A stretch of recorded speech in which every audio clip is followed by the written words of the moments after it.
ఏ చిన్న viral illness ఉన్నా, bacterial illness ఉన్నా, ఫంగల్ ఇన్ఫెక్షన్ ఉన్నా కూడా మన యొక్క షుగర్ లెవెల్స్ పెరగచ్చు.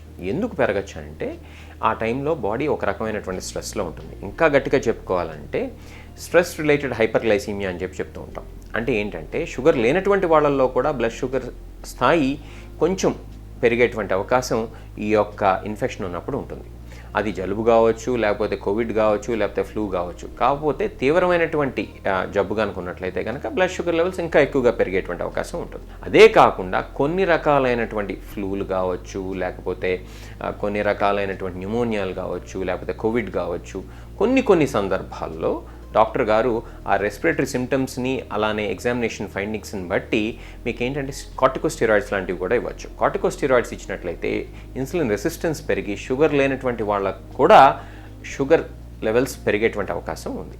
కాబట్టి స్ట్రెస్ రిలేటెడ్ హైపర్గ్లైసిమియా వలన అలానే మనం కార్టికోస్టెరాయిడ్స్ లాంటివి వాడినట్లయితే కూడా బ్లడ్ షుగర్ లెవెల్స్ పెరిగేటువంటి అవకాశం ఉంది. కాబట్టి మనం ఈ యొక్క షుగర్ ఉన్నటువంటి వాళ్ళు ఇంకొంచెం ఎక్కువ జాగ్రత్తగా ఉండాల్సినటువంటి అవసరం ఎంతైనా ఉంది. ఎలాంటి జాగ్రత్తలు తీసుకోవాలి అని అంటే బ్లడ్ షుగర్ లెవెల్స్ని ఎక్కువగా చెక్ చేసుకుంటూ ఉండాలి. అవి కంట్రోల్లో ఉన్నాయా లేదా అని చెప్పి చూసుకోవాలి.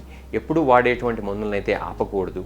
అలానే సరైనటువంటి ఆహారం కనుక తీసుకోకుండా ఉన్నట్లయితే ఈ యొక్క జబ్బు వల్ల మనం ఏంటంటే ఈ యొక్క లో షుగర్ బారిన పడేటువంటి అవకాశం ఎక్కువగా ఉంది. కాబట్టి దాన్ని కూడా మానిటర్ చేసుకుంటూ సరైనటువంటి ఆహారాన్ని సకాలంలో తీసుకుంటూ ఉండాలి. టైప్ 1 డయాబెటీస్ ఉన్నటువంటి వాళ్ళు ఇన్సులిన్ ఎట్టి పరిస్థితుల్లో ఆపకూడదు. ఎందుకంటే వాళ్ళు ఇన్సులిన్ డిపెండెంట్ కాబట్టి. అటువంటి పరిస్థితి కనుక వచ్చినట్లయితే అంటే వాళ్ళు వామిటింగ్స్ కానీ, లేకపోతే నాజియా అంటే వికారంగా ఉండటం వల్ల కానీ, లేకపోతే లూజ్ మోషన్స్ లాంటివి అవుతూ ఉండటం వల్ల కానీ వాళ్ళకి కనుక్కున్నట్లయితే కనుక ఇమీడియట్గా డాక్టర్ని కనుక సంప్రదించినట్లయితే వాళ్ళకి అవసరమైతే కనుక ఆ ఇన్సులిన్ డ్రిప్ ఇవ్వడం ద్వారా వాళ్ళు డయాబెటిక్ కీటోఎసిడోసిస్ అనేటువంటి ఒక రకమైనటువంటి కోమాలోకి వెళ్లకుండా డాక్టర్ గారు చూడటం అనేది సాధ్యపడుతుంది.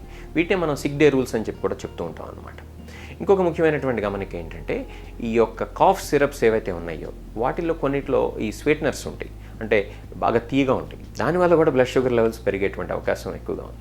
కాబట్టి గ్లూకోమీటర్ను వాడుకునో, కంటిన్యూస్ గ్లూకోజ్ మానిటరింగ్ సిస్టమ్ని వాడుకుంటూనో మన యొక్క షుగర్ లెవెల్స్ ఎలా ఉంటున్నాయి అని కనుక మనం కనుక ఫ్రీక్వెంట్గా చెక్ చేసుకుంటూ ఉన్నట్లయితే సాధారణ జలుబు కావచ్చు, లేకపోతే ఇంకేదైనా వైరల్ ఇల్నెస్ కావచ్చు, లేకపోతే ఫ్లూ కావచ్చు, లేకపోతే కోవిడ్ కావచ్చు, అప్పుడు ఏంటంటే మనకి ఆ షుగర్ లెవెల్స్ని అదుపులో పెట్టుకునేటువంటి అవకాశం ఎంతైనా ఉంది.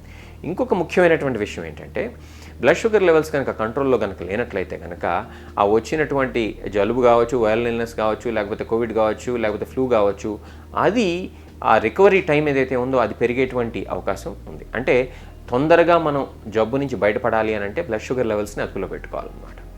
ఇంకా స్టడీస్లో ఏమైనా బయటపడిందంటే హాస్పిటలైజ్ పేషెంట్స్లో కనుక షుగర్ లెవెల్స్ కనుక అదుపులో కనుక లేనట్లయితే వాళ్ళు ఐసీయూలో అడ్మిషన్ రేట్స్ ఎక్కువగా ఉండేటువంటి అవకాశం ఎక్కువగా ఉంది వాళ్ళల్లో.